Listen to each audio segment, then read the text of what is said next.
I don't know why that's hard for me to say. Heathered sweater. Why does that happen every time?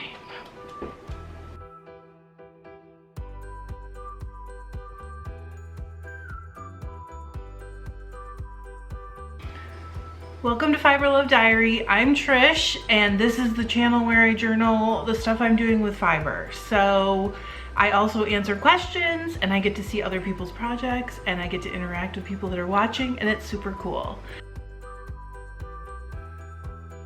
So while I may not have been very inspired to do anything super creative lately, I have received some really cool pictures from subscribers, and I got permission from a subscriber named Barbie who said she's new to fiber arts and she added beads and sequins to her yarn for the first time after the video that I did a couple weeks ago, a month ago maybe, and she sent me a picture and gave me permission to share it with you guys. She is weaving a scarf from her yarn and it is beautiful.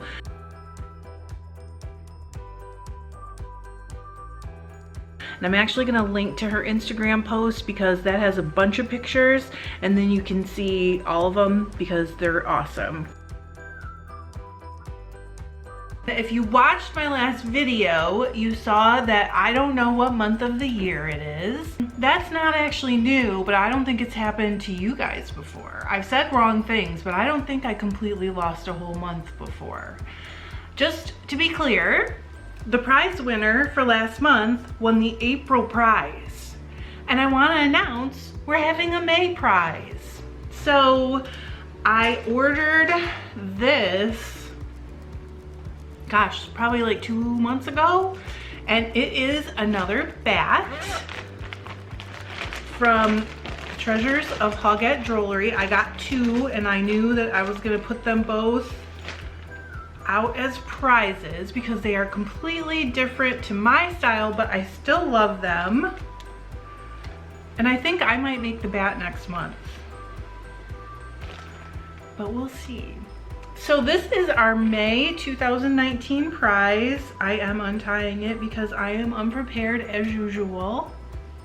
I will only open this once because I think the prize winner should hopefully get a bat that I haven't torn to pieces, taking it out, opening it and closing it, and etc.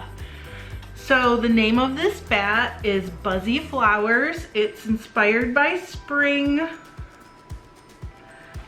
And it's an art bat that is just really, really cool. So the first thing I want to show you, it's different on each side, is the field of green with the bumblebee inspired neps. Guys, how adorable is this? And the other side is the Mayflower inspired side of the bat. So when I say Mayflower, I don't mean the boat, I mean Mayflowers. So if this were me, I would be like pulling off a strip this way and spinning it self-striping. But it's kind of, there's so many options with a bat like this, and it's also got some yellow fire star in it. I don't know how well that's gonna show up, but it is awesome. So that is your bat. I believe it's 3.8 ounces. Ooh, okay. Then I have a bag again from our local yarn store, not yarn store, what is that? And honestly, this was made to go with this bat. You guys, it is adorable. Look, it's bumblebees. Ooh, hey, look how cute. So it's a good size, like it's not just a sock bag. You could fit, you know, pretty big scarf or whatever in here. It's really nice, and I did not know this was with it. I reached in because I could feel that it just felt a little heavy, and there is an Oceans bag again this month. So really nice, cute, adorable bag, and they go together, which I love. And then the winner for May will also get the PR box from Paradise Fibers. I do not open these before they get sent. With the exception of the spinning box, the first month of prizes, I had to open that to put something inside. I can't remember what it was, but I do not open these. They come exactly how they came from Paradise. And if you want to see what's in this box, I'll link the unboxing video below. I don't know, maybe you want it to be a surprise. I don't know. So if you want to win, all you have to do to win all this gorgeous spring goodness is comment on a video uploaded in May 2019 that starts with the unboxing video for Paradise. So you can still go back and comment on that one and it will count. And then you also have to be a subscriber. It's just something I can do to appreciate you guys. You are so fun. So thank you for watching. Thank you for subscribing. And if you like this video, don't forget to hit like, comment, share, all that fun stuff. On to the crap that I've been up to. I just got yellow fire star all over this thing I wanted to show you, but I'm knitting a sweater for a friend right now. She is a crocheter and she bought some yarn from Ireland, and when she got it, she was kind of just hanging on to it, and we had this full-on conversation about how much I love to knit certain things, and I was like, well, how about if I knit a sweater for you? The thing is, this yarn is gorgeous. It is heathered. I don't know how well you'll be able to see this. I'm gonna get real close after I talk about it. So the sweater pattern is called Must Have Sweater. That's the front. I'm gonna show you the back. It's easier to see the whole thing. And I'll show you the yarn up really close. It's Aran weight, but look at this back. Is that not pretty? Ooh.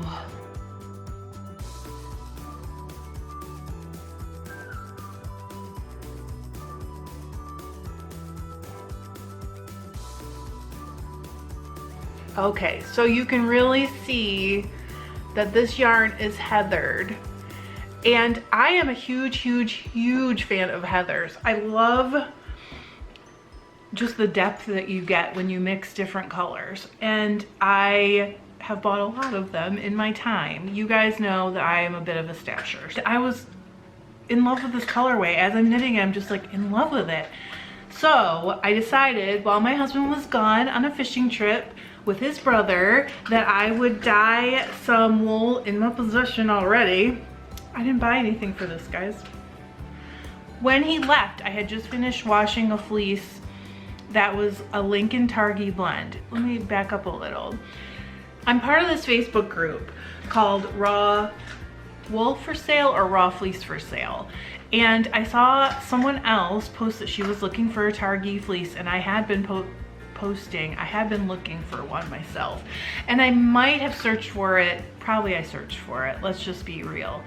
And someone else said, hey, I have some Lincoln Targhee cross fleeces, but they have kind of a lot of VM, so they're gonna be like really affordable. I can't remember how much. It was around $5 a pound. It may have been $4, I can't remember. Now, that's not for everyone. Like, a lot of you would not want to buy a fleece at all, let alone a fleece that has a lot of VM. But I love every step, and I don't mind if I have to flick every lock. I love it. It's all fun for me. So also I love a good deal, and I was very curious because the cross of Lincoln and Targhee, like, you kind of have no idea what you're gonna get. You know, there's a wide range of every characteristic in every breed. So, but Lincoln, I have only spun a few times. It's a long wool, and I'm not like a super fan of long wools. I think they have their place. I do like them for like certain things, but for the most part, I would not buy a full fleece of a long wool except maybe a Romney. But well, actually not maybe a Romney, I have bought a Romney. You've all seen it if you've watched long enough. And when he left, it was still out damp, drying on like our sun porch. So I was thinking, I'm just gonna take 1.5 pounds of this damp, figuring I needed to account for water, and I'm just gonna dye it. First, you don't have to be so careful about the wool being evenly dyed because you're gonna blend it later, which is kind of awesome. Second, if you're doing a secondary color like green, you want to add some of the primaries that make it. So there is some very bright yellow in this green. You guys, I love this sweater. Are you kidding? Okay, I digress, sorry. So anyway, I used all those colors and I talked to you about the dyes and all that stuff. I hope you'll hang out with me while I dye for a heathered sweater. Before I forget, I'm gonna tell you what colors I'm using because I'll forget later if I don't. This is Dharma's Forest Green, Dharma's Avocado Green, just avocado, and Dharma's Apple Green, and then Jacquard Sun Yellow, Jacquard Brilliant Blue, and then a turquoise that I made from a mix of the two. It's like a teal from a mix of Brilliant Blue and Sun Yellow Jacquard dyes. So now I'll stop talking and we can just get to the dyeing part.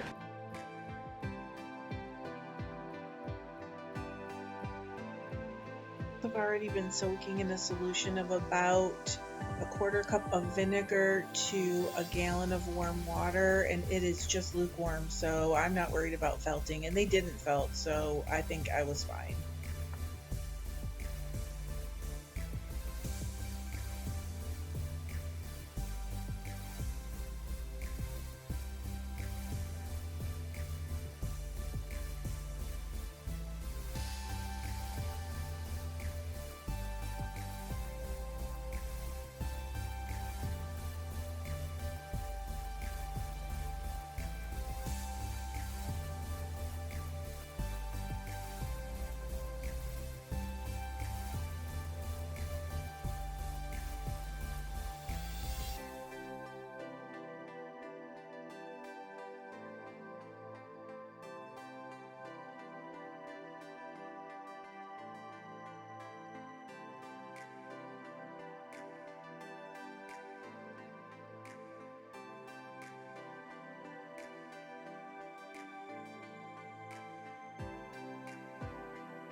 Okay, it is the next morning slash maybe it's afternoon. I don't exactly know. I've been working today.